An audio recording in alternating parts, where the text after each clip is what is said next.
One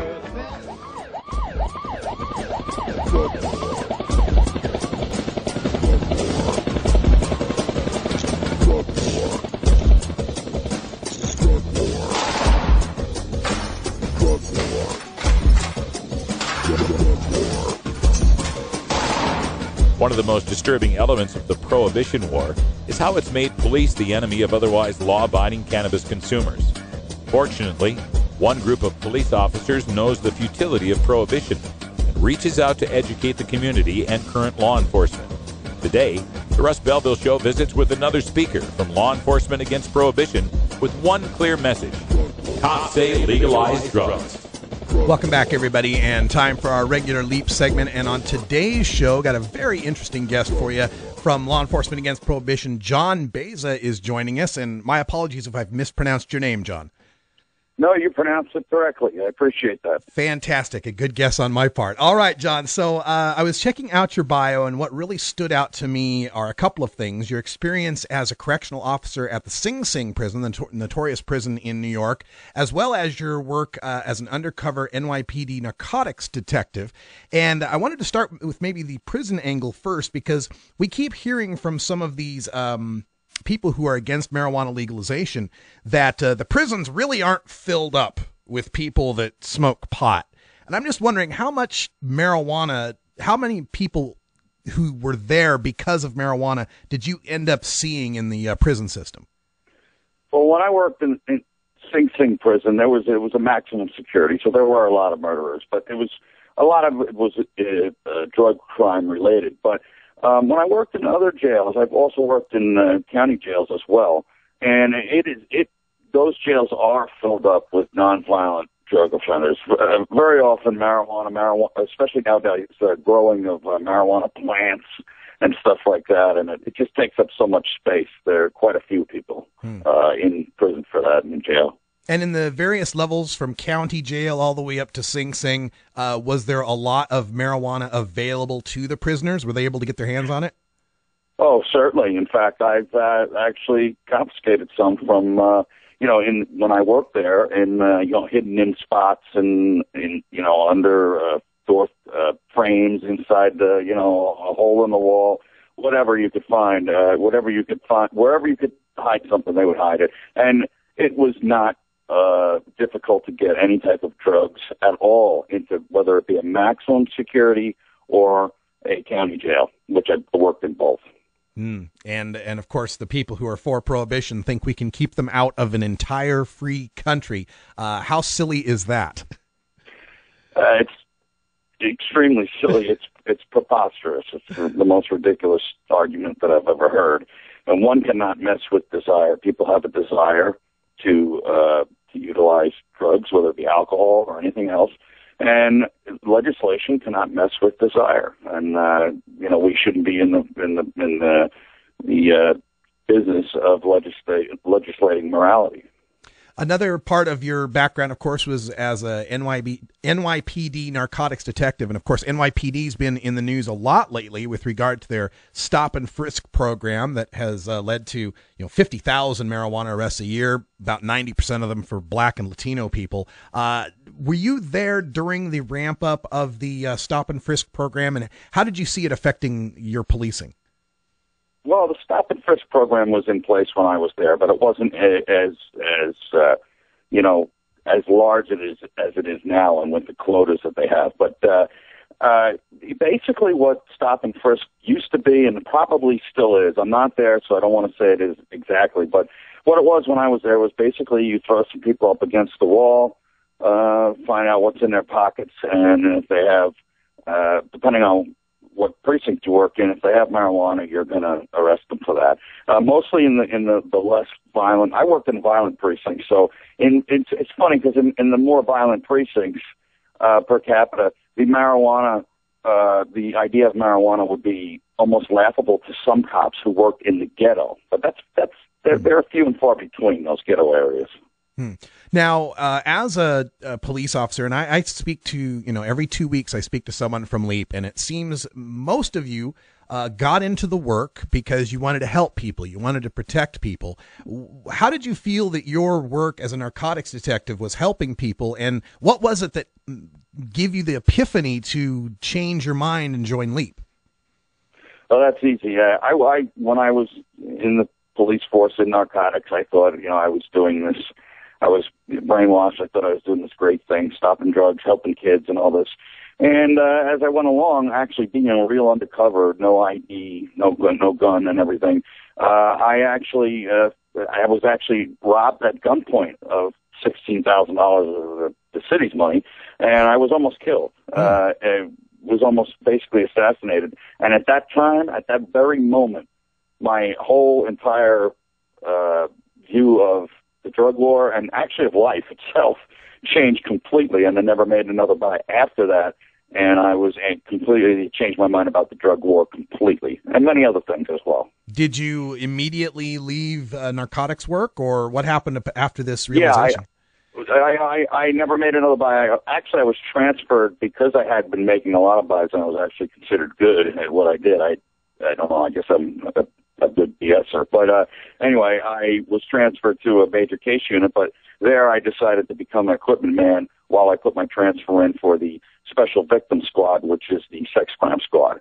I felt that I needed to get away, as far away from narcotics as I could, as far away from something that has to deal with it. And of course, it can be involved in everything, but when you talk about rapes and so forth and child abuse, it was, I wasn't dealing with narcotics anymore. And that's what I wanted.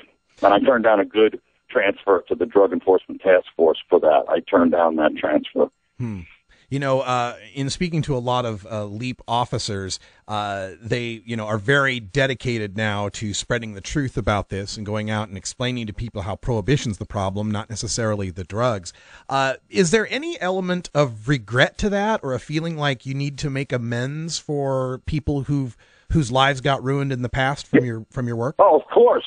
Yeah. Oh, of course. I'm guilty of violating hundreds, if not thousands, of people's civil rights and, their basic right to possess property. And I mean, this is, to me, it's an issue of, you want to put something in your body, you go ahead and do it, as long as you don't harm anybody else, the non-aggression principle. And to me, I look back on it, and it's not just regret, it's kind of horror that I look back that I was that uneducated and that brainwashed, and just like many people are.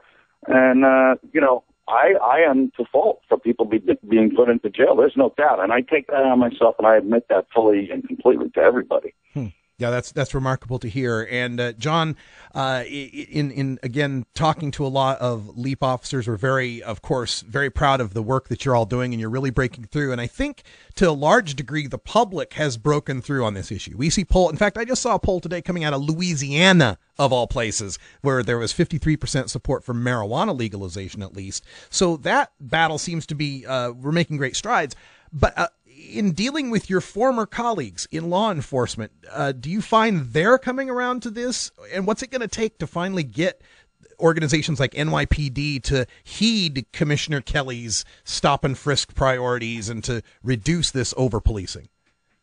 Obviously it's education. And I think it's more police coming out and realizing that. I mean, many of my fellow narcotics cops who have retired and I've kept in contact with do think that the drug war is a failure, and they think it's a fraud.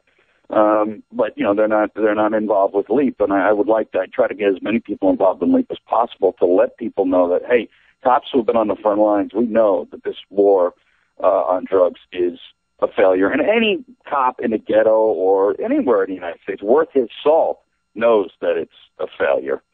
And but education is the main thing, and you have to have.